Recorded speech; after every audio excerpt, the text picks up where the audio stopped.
Wings are on. Rear end is done. I didn't CA glue it. I've left it with the perfect plastic putty. I think it looks good enough. I've painted the intake. I need to mask that off now so I can start priming. I'll do the cockpit next. I'll paint that aircraft grey and then mask that off, and then I'll start priming for the paint scheme. It'll be underside will be insignia white, and the gear bays are also insignia white, which is why I haven't painted them yet. I'm just painted it all at once. Stabilizers will be painted off separate just for ease, because they just plug in, and all the pylons, gear doors and that also will need to be done at the same time as I'm doing the insignia white. Top, I haven't looked yet what it is.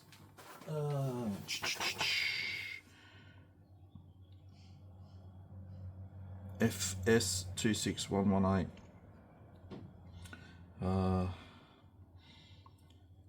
Medium gunship grey I've got written here from years ago, so but I'll check the FS number. I'm sure I'll have that colour here somewhere in amongst my hundreds of different greys I have. And I'll come back and show you how I prime it before the actual paint goes in. I'll use the stencils for doing the weathering technique, even though, like I mentioned early on, this will be the scheme I'm doing is a CAG bird, and I know that they wouldn't have gotten that weathered, but for the sake of argument this one is, because I'm loading it up with bombs and everything, so we'll just say it's a what if. Right, all primed and pre-shaded, mottled for where I'll be spraying insignia white. So on this scheme, the tip of the tail, the rudder, flaps, ailerons and the nose is insignia white, and obviously the underside is insignia white. I've used shades, so I've primed with grey, and I used a medium grey for the stencil, and I used a darker grey for the panel line and rivet pre-shading. I didn't want to use black because it'll just require more coats of white to dull this effect down. Grey won't be as much, so that's my next job. Will be spraying down said white, insignia white. And earlier I mentioned the grey, what I called out was incorrect. It's light gold grey on the top of the Corsair, so it's FS 16440. So that will be the colour for the top, and I've done all the pylons. The stabilizers are the scheme, they're black, so where I've not done any pre-shading, that's going to be all black, but I've gone over where I need to, so I get the right effect for the white section. And so all the pylons are done like that, and the gear doors and drop tank, so everything's ready to go for some white. So that will be my next job. So I've done all the white, I've already masked it off. And then you can see I've done the same process for the top to spray down the light gull grey. So what have I got here? That's all the doors and the pylon with the white on, insignia white. I'm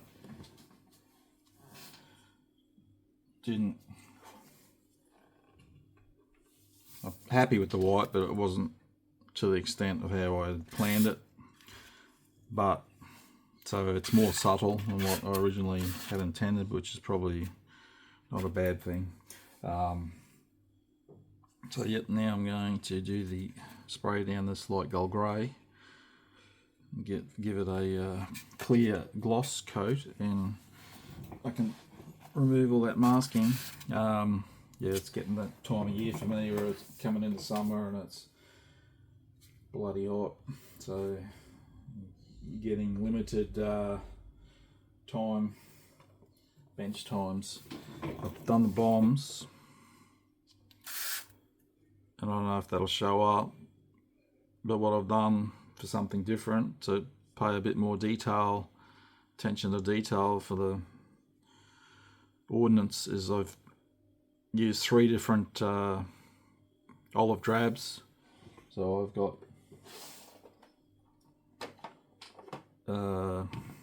many olive drabs. So I've used those ones. So I've got a olive drab FS34087, olive drab, dark olive drab USAF, and olive drab number 9, number 22, whatever the hell that means, I don't know. Just so it'll show up. It's subtle. One of them you can tell it's really light, the other 2 are similar, but it's just something a bit of a different detail.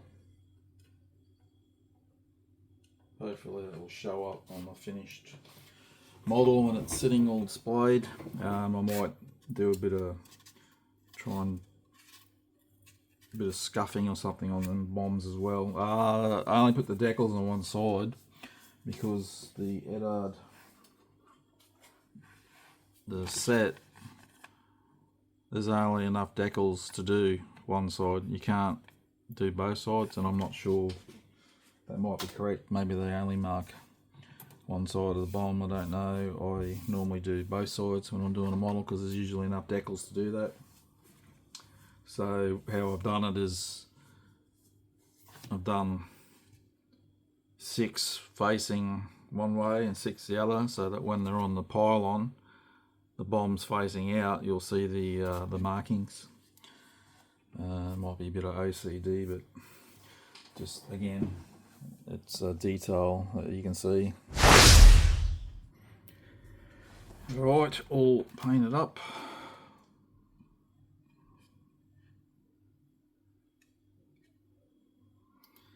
So I just need to finish putting the black in the, I mentioned earlier, for the instrument panels, and gloss that.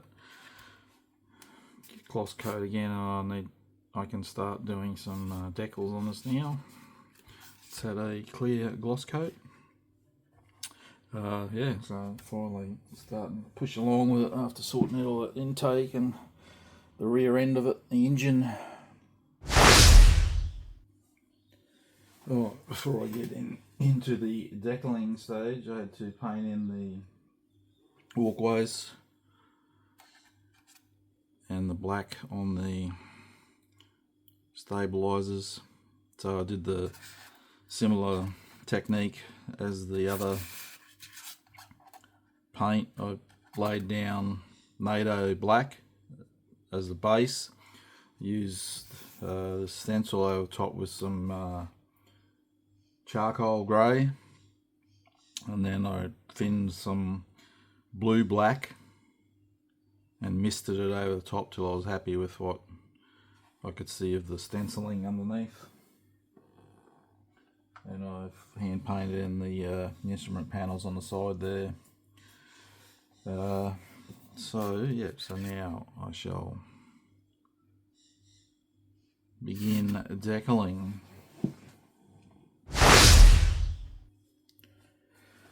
Alrighty, decals are down. So these are, is it Squadron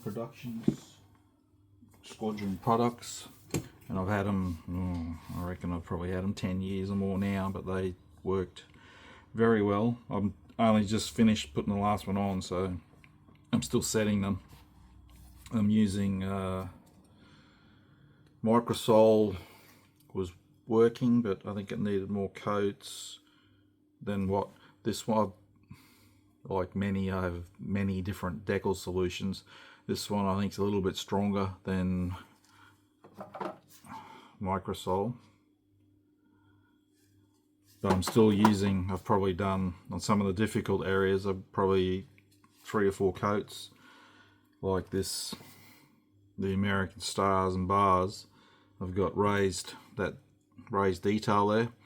So before I put the decal down, I used a ruler and I cut straight lines so that the strip in the middle will sit up. So I'm going to have to come in and with a bit of paint later on and just patch up that, put white in there so you don't see the grey, which is no big deal, because that's too much for the decal to conform to. It's too deep.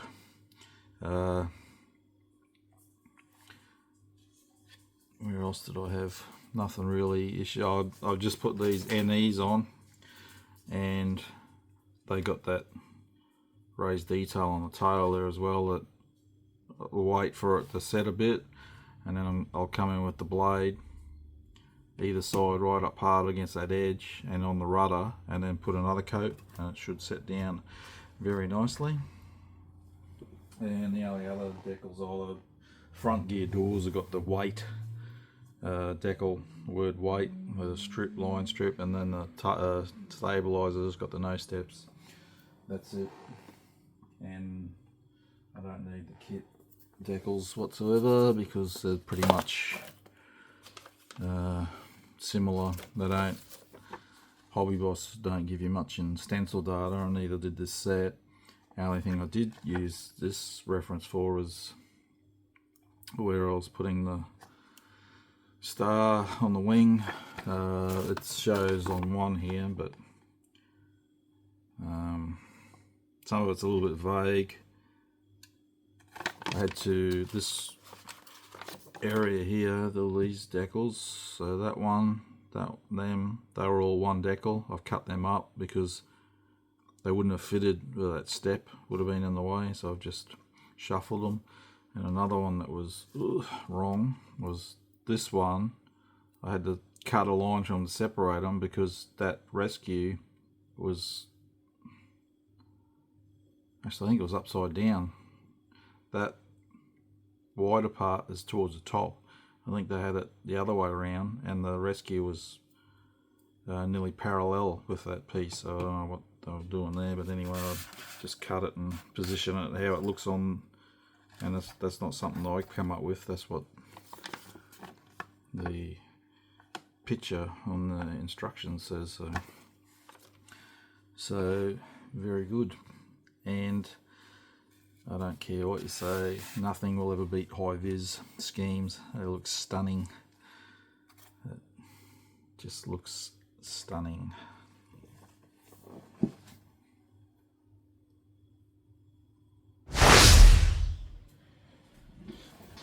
Alright, I've put a wash in the cockpit just to highlight some of that raised detail on the resin. I've touched in that decal that I cut on the side, the stars and bar. Tail decals have settled down nicely now. So probably, I think I did 4 coats with that, and I cut along that panel line of that raised section to get it to sit in nicely. I've painted in the hubs just before. I've painted the ejection seat base coat. I need to paint in the cushions and the harnesses and the pull ejection handle bits. Windscreen is black on the scheme, so that's done same method as I did the stabilizers. with the black. Literally just finished painting that, so that needs a clear gloss yet. Canopy. So that canopy, as I mentioned early on, had the center seam. That's all been taken care of, and I've dipped it to clean it up. And I've done finished the pylon, and the bombs are on both pylons. So I've given them a wash. You can see all the panel lines all grubbied up. Just my usual Flory models, the dark wash. I did do some paint, not really chipping, but like scratches with a, I think I used, what did I use? I used burnt umber colour, and I used a bit of Scara, pretty coarse stuff, and dipped it and just sort of dragged it along, just try and simulate scratches. I've glued these bombs on with both CA glue and white glue. So there's I've managed to get 6 points of contact. So the braces, and then on the middle of the in between the braces on the pylon, there's a point that touches as well. So I did both that and CA glue, so that if it gets bumped, hopefully the white glue will still hold it if the CA glue contact breaks apart. Yeah, home stretch. So that's about it that I need to show. Next time you see it, it'll be done. I've just got to let the decals finish drying overnight, even though they're probably dry now, but just to be safe, give it a clear gloss coat again to protect the decals, and then it's time to do a wash and start doing all the gear doors, the landing gear, and get everything together and finish this sucker off. And there she is, all done.